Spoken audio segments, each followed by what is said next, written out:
you guys will break up. And you're probably thinking, with your fear of anxiety that you're never going to leave him, you will one day. There will be such deep resentment. It might be years down the line. And you're going to have a lifetime of resentment that you're going to be throwing at him.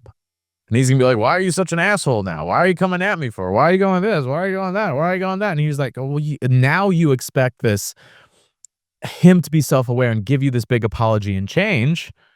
But for years you enabled it and didn't do anything different or hold him accountable.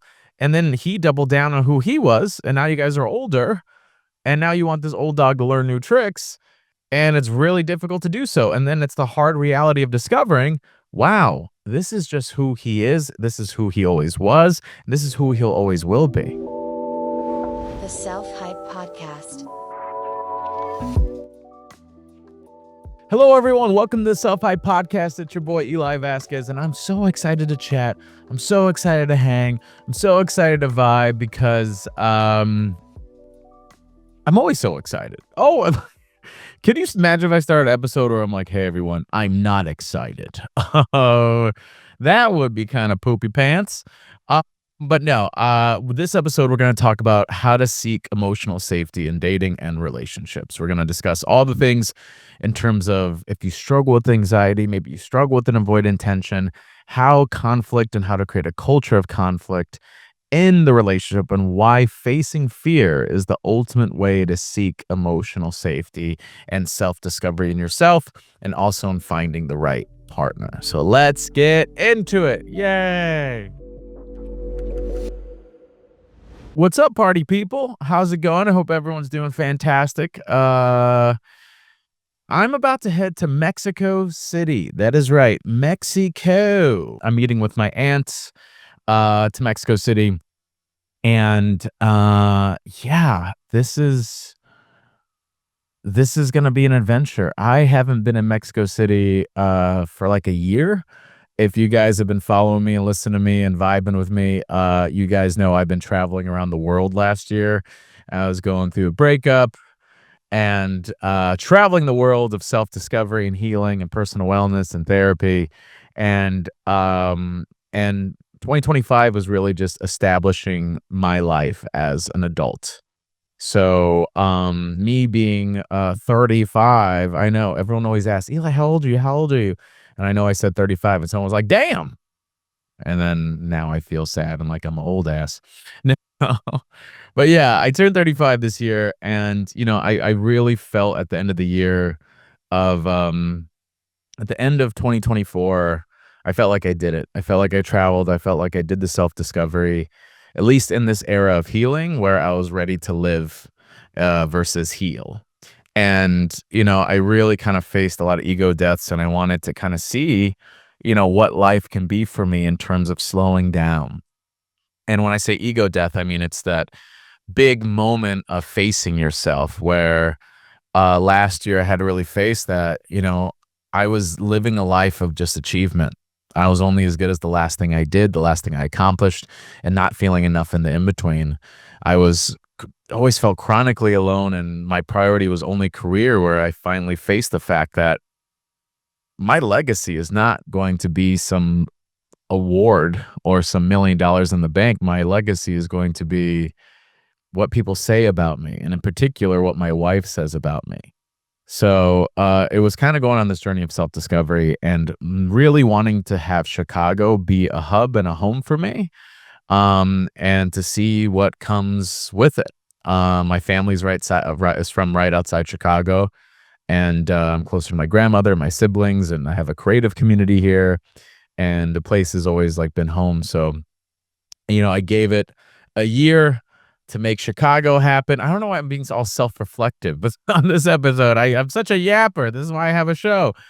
But I don't even know the original intention of why I'm saying this. Mexico City, yes. So Mexico City was it was such an era of my life that I haven't gone since last year. And I was in such a different mindset, and I was in such a different space. And I really thought Mexico City could have been a home away from home. And I think it was after the election results, I knew I couldn't be far away from the people that I love. And with everything that's going on with the ICE, with everything that's going on in this country, with Jesus, at the time of this recording, the government shutdown and the rising of potentially rising of subsidies, healthcare costs rocketing. It's a really scary time, and, a lot of people are like, "I'm gonna be like you and get out of the country, Eli." I'm like, "No, I gotta go in." I have privilege being a man, I have privilege being a citizen, I have privilege, and I want to do the work, and so far, with everything that's going on in Chicago right now, particularly with ICE, I'm really happy that I'm here. Unfortunately, why I'm so activated and why I'm even talking about this is 'cause, um I saw an ice raid in front of me. It was I went to go do a vendor crawl, which a vendor crawl is like a pub crawl where you go to different local businesses to support local businesses that are being impacted by ice.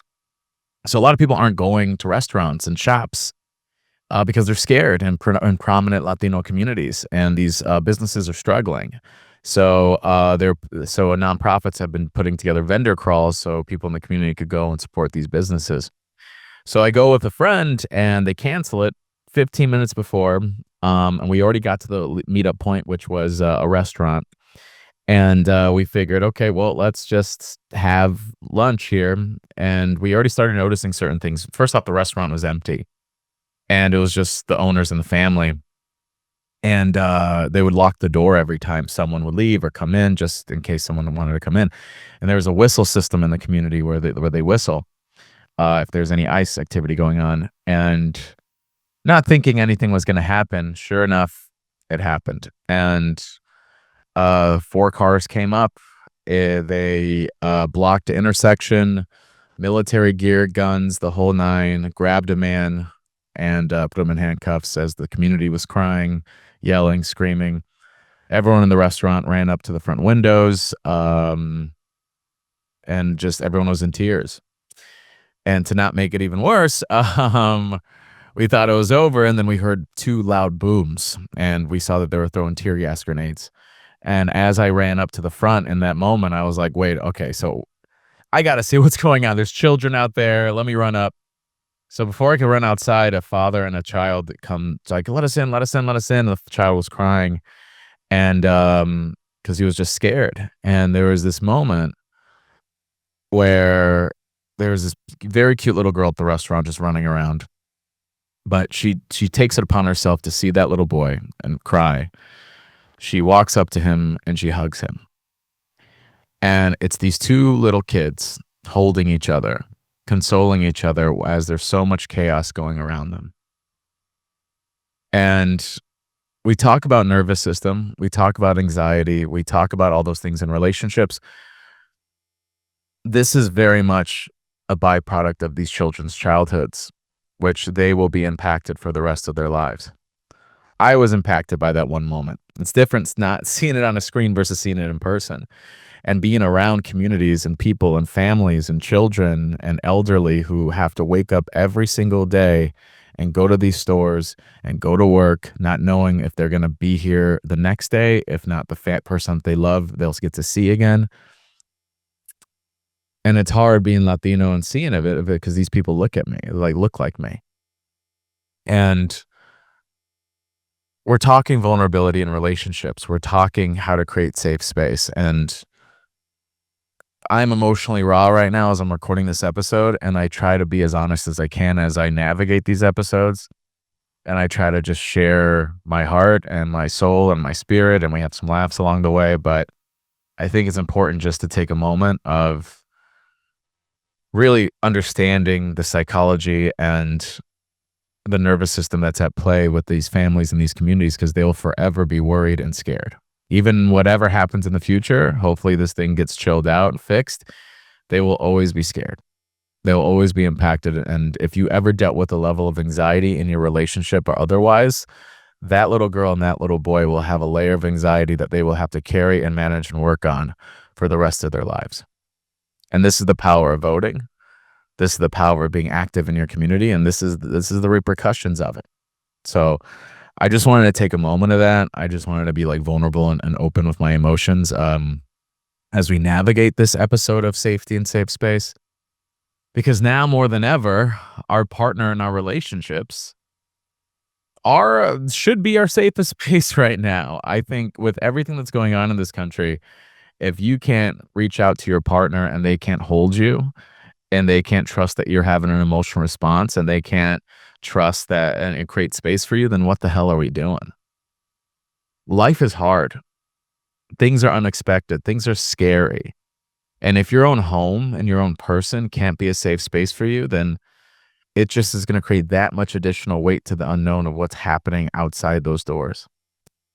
So I wanted to hit on this episode of talking vulnerability and talking safety because in actuality, I wanted to make an episode about anxious attachment, which I might still do. But in particular, a lot of people want to know, how do I create safety in this relationship? How do I find healthy love and partnership? How do I create a culture that, although there's conflict and obvious tension from time to time, how do I create space? How do I find a person that I'm not walking on eggshells with? How do I not find someone that is like I'm hiding and it's like a scary parent? And if you've had a history of relationships like that, you could understand that it very much feels that way. So, what we're going to be unpacking and discussing in this episode is how you face you.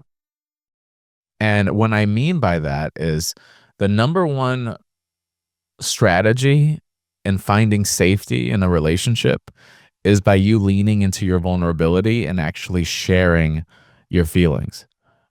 And there's no this that we think like what I'm gonna say and talk about is, oh man, okay, so these are strategies to talk to him or make him feel calm or make him feel this, or how to like you look for a guy who does this, that, and the other. No, you have to face yourself.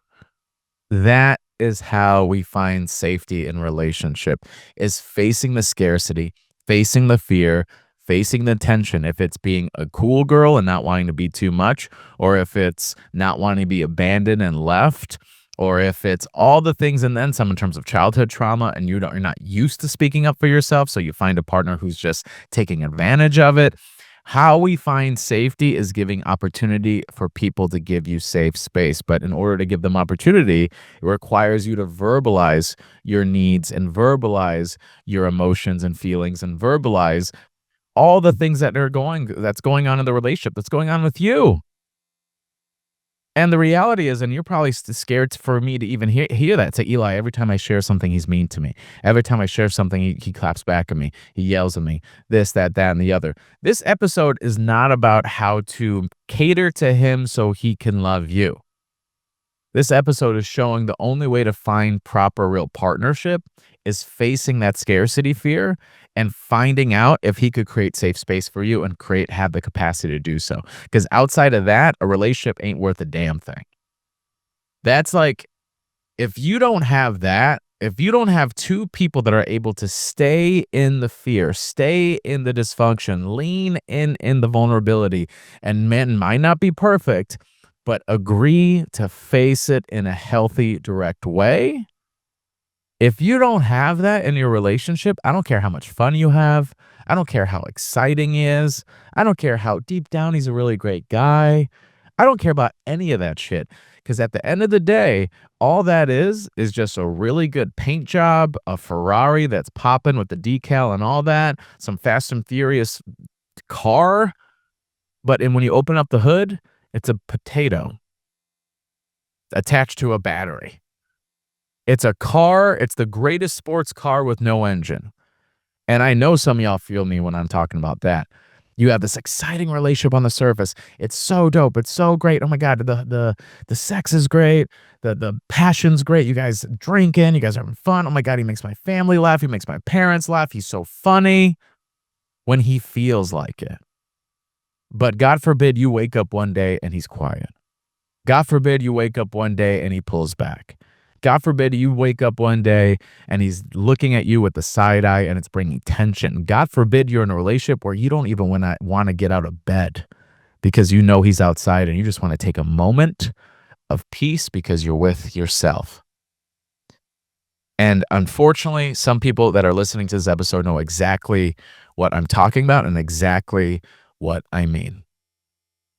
And that is not a relationship that we want. That is not a relationship that we're looking for. That is not a relationship that is going to get us into a space that matters, because I understand that people have fears. We all have fears that come up when we have a level of insecurity in ourselves. That's how we end up getting defensive. It doesn't feel good to be judged. It doesn't feel good to someone to come to you and say, "Hey, you're not doing enough," or "Hey, you did this and it made me sad," or "Hey, you did this and it really upset me." It's so easy to have a knee-jerk response of being defensive because we don't mean to be that way. So, how we have to be is a reflection of how we want to receive, because we tend to say, well, you have to love people the way you'd want to be loved, but you have to also argue in the way that you want to be argued. You have to share in the way you would like to be shared with. You would have to confront in the way you would like to get confronted. And you aren't perfect either. That is the reality of it. So when it comes to, say, someone who is an avoidant or someone who has a level of insecurity, man or woman, insecurity brews a level of lack accountability and also defensiveness, because that insecurity, you're reaffirming their biggest anxiety, fear, what have you, which is the core belief that they're not enough.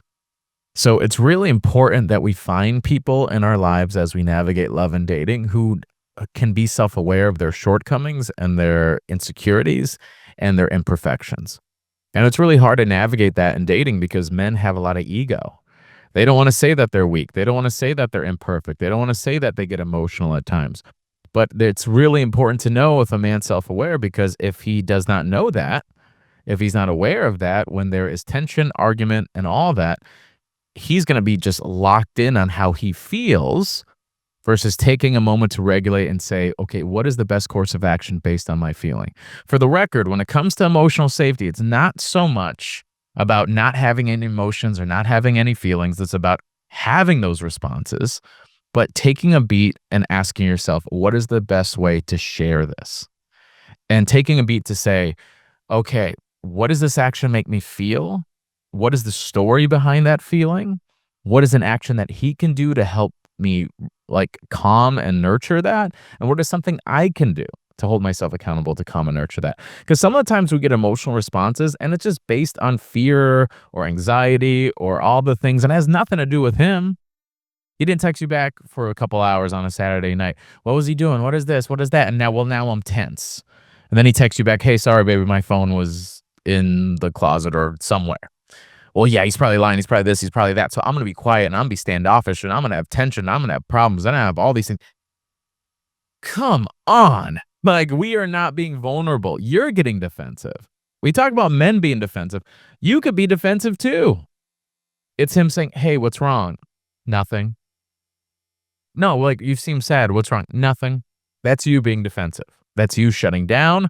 That's you closing yourself off. Now, I know what some of y'all are thinking. Well, Eli, I do that because he can never create safe space for me.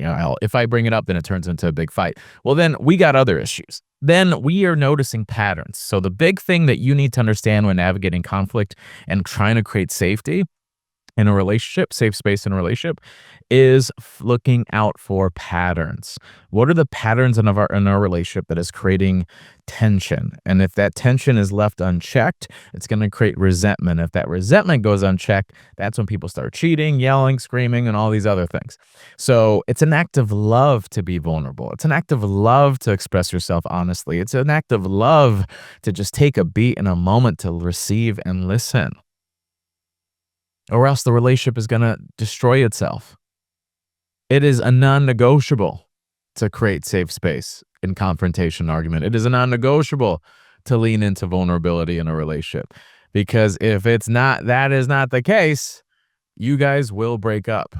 And you're probably thinking, with your fear of anxiety that you're never going to leave him, you will one day. There will be such deep resentment. It might be years down the line. And you're going to have a lifetime of resentment that you're going to be throwing at him. And he's going to be like, why are you such an asshole now? Why are you coming at me for? Why are you going this? Why are you going that? Why are you going that? And he's like, oh, well, now you expect him to be self-aware and give you this big apology and change. But for years you enabled it and didn't do anything different or hold him accountable. And then he doubled down on who he was. And now you guys are older. And now you want this old dog to learn new tricks. And it's really difficult to do so. And then it's the hard reality of discovering, wow, this is just who he is. This is who he always was. This is who he'll always will be. And I was in the wrong relationship this whole time because I was too afraid to be honest or call out when there wasn't safe space for me to share how I feel. So when we talk about the importance of this whole thing about vulnerability and creating emotional safety with each other, it is imperative. It is like the baseline, one of the first steps you should be doing in new relationships. Every client that I have my inner circle coaching program, which we meet every couple weeks, and then I have my 8-week boot camp that's intensive VIP. Number one thing I tell people that are in relationships, create systems of communication. The big issue is with a lot of relationships, we always end up arguing in the moment. We argue when it's the most inconvenient time or just comes up out of nowhere.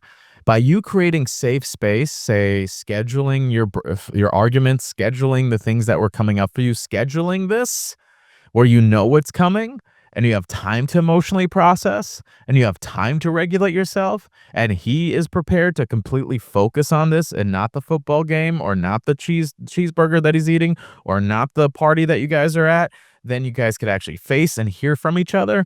That is you guys nipping at the butt of dysfunctional patterns of communication and tension in the relationship, which is so incredibly crucial and key. So it's all these different understandings and strategies that are so incredibly important when navigating relationships that everyone should do and everyone should try, that should be a non-negotiable when navigating love and relationships in your life. And it's creating systems while noticing patterns. It's understanding that your emotions are valid, but not do the knee-jerk reaction of it. And understanding that you have to face that fear.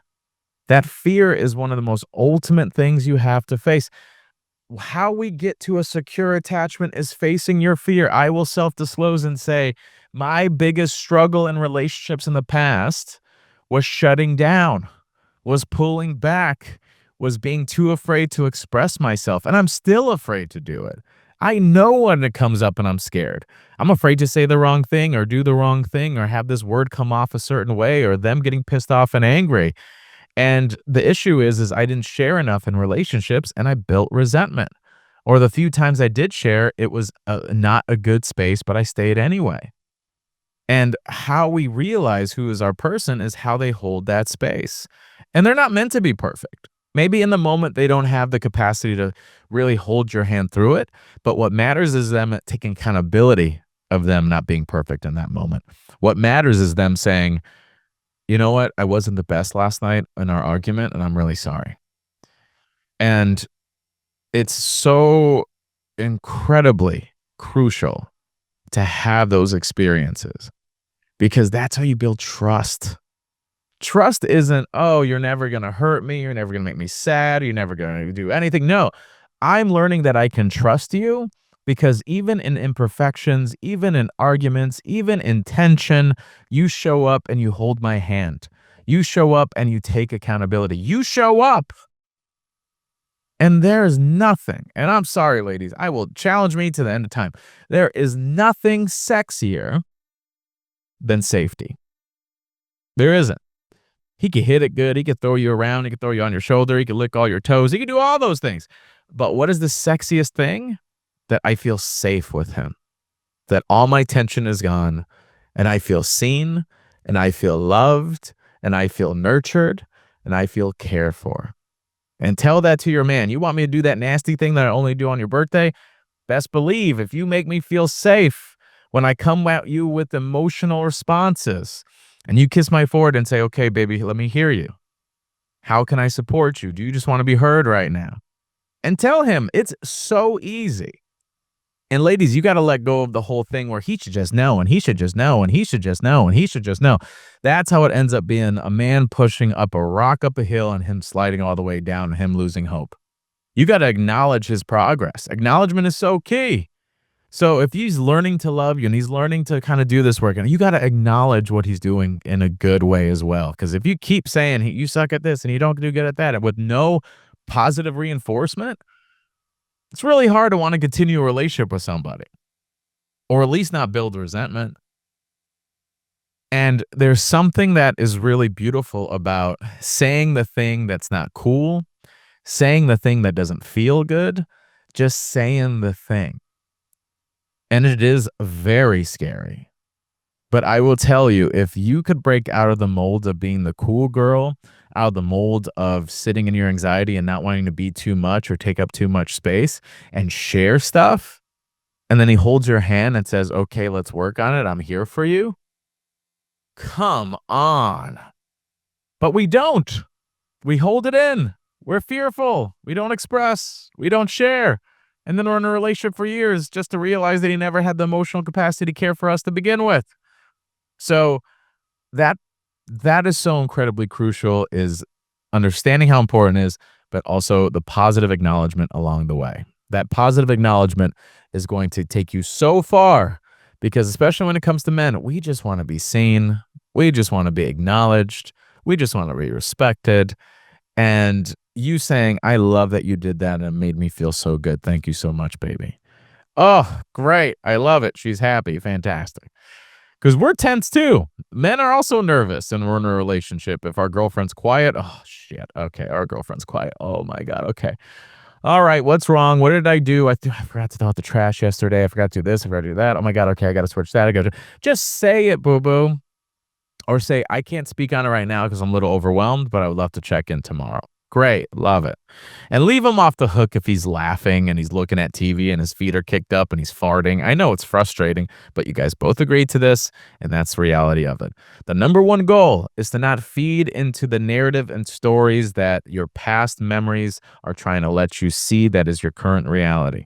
Your job is to take new action, to show up, not because you don't trust him, it's because to trust yourself through navigating hardship.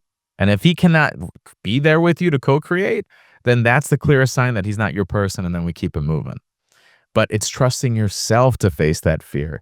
It's slowing your breathing down and saying, "Hey, this is the only way we're going to find that authentic, real love that we always dreamed of and hoped for, is by presenting our heart and presenting our needs."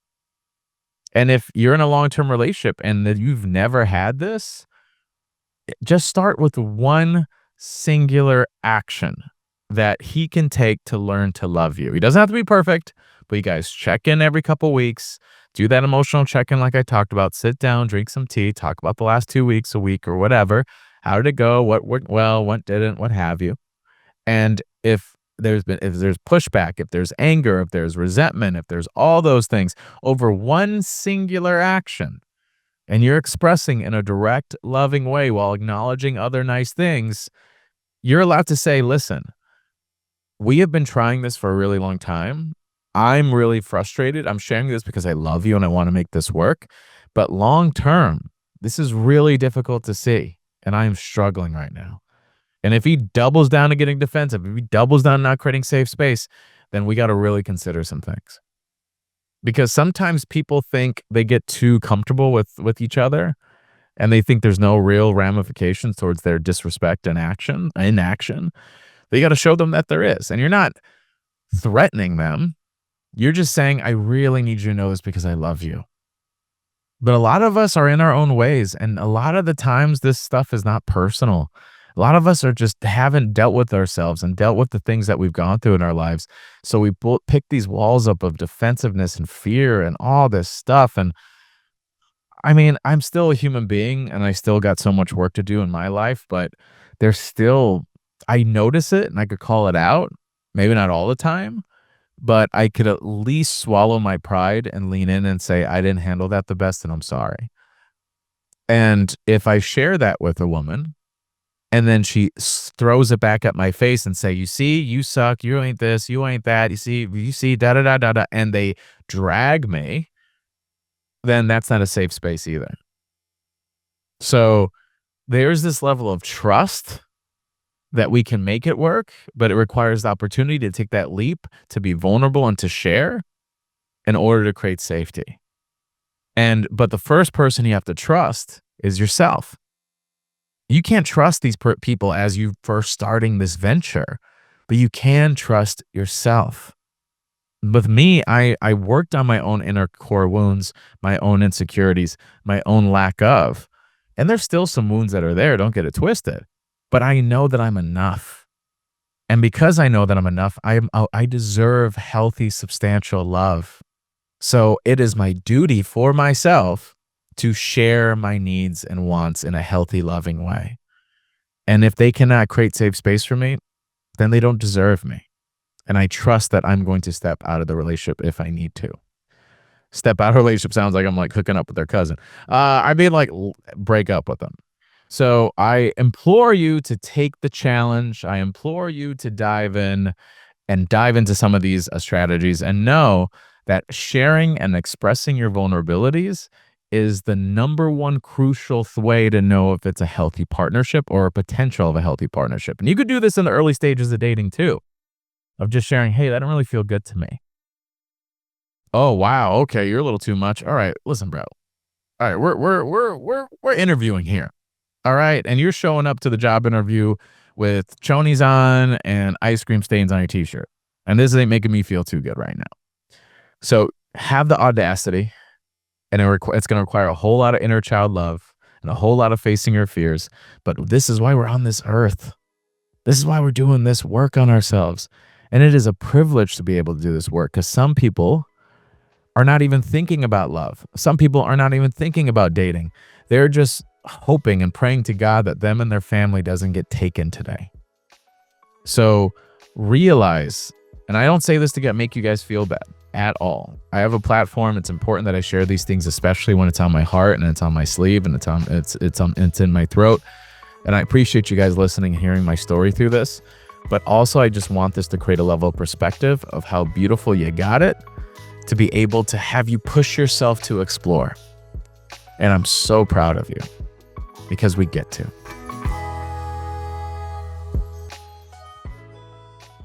Thank you guys so much for listening to the podcast this week. This was an emotional one. It took a bit of a turn. We're all doing our best here in this country, and you know, find a cause that you really believe in. And my fight this year and for the foreseeable future is going to be, you know, undocumented immigrants in this country. And, you know, obviously that's a really close one to me in my heart. I was able to raise a couple $1,000s for a local nonprofit this season, which was amazing. And I'm going to continue to do work as much as I can and speak up on my platforms. But find something that is a passion to you. If it's reproductive rights, if it's healthcare, if it's something, find a topic and let that be yours. But there's two separate things. Thank you for being a part of this community, and thank you for listening to me and letting me into your ear and letting me into your heart. And I really appreciate it. And again, I always share. If you guys want to hear exclusive clips from the show and the guests that I have on, and also join me in a coaching experience where every week we jump on live calls, learn new skills on personal development and wellness and navigating love and dating in a healthy way, with also a community chat and tons of discounts and goodies. That's my Inner Circle coaching community. Link in the show notes for you guys to join and be a part of it. There's a 7-day free trial right now, so you guys can check it out. So thank you all so much. I'll see you guys next week, and I love y'all. The Self Hype Podcast.